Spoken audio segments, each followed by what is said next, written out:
আসসালামু আলাইকুম রহমতুল্লাহ।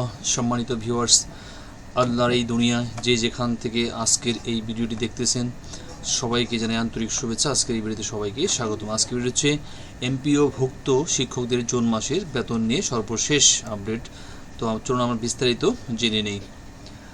এমপিও ভুক্ত শিক্ষকদের জুন মাসের বেতনের প্রস্তাব আগামীকাল রোববার শিক্ষা মন্ত্রণালয়ে পাঠানো হতে পারে। সংশ্লিষ্ট কর্মকর্তারা এই বিষয়টি নিয়ে কাজ করছেন।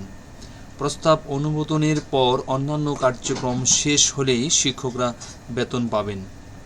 আজ শনিবার ২৭ জুন মাধ্যমিক ও উচ্চশিক্ষা অধিদপ্তরের মাউসি একাধিক সূত্রে দৈনিক শিক্ষা .com-কে তথ্য জানিয়েছে।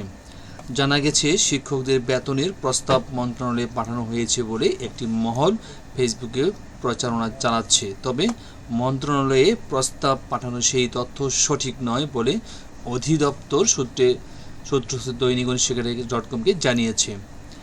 এর আগে এমপিওভুক্ত শিক্ষকদের জুন মাসের বেতনের বিল সাবমিটের অপশন চালু করা হয়। ২২ জুনের মধ্যে এই বিল অনলাইনে শিক্ষা প্রতিষ্ঠান প্রধানকে সাবমিট করতে বলা হয়। আগামীকাল সোমবার বিল সাবমিটের শেষ সময়। এরপর প্রস্তাব মন্ত্রণালয়ে পাঠানো হবে। সূত্র জানায়, গত মাসে মোট ৩,৯২,৭৮৯ জন শিক্ষক কর্মচারীর বেতন ছাড়া হয়েছে। এর মধ্যে স্কুলের ৩,০৪,৫৪১ জন, কলেজের ৮৮,২৪৮ জন শিক্ষক কর্মচারী ছিলেন। আজকে ভিডিও এখানে শেষ করছি। ভালো থাকবেন সবাই। আল্লাহ হাফিজ। আসসালামু আলাইকুম রহমতুল্লাহি ওয়া বারাকাতুহু।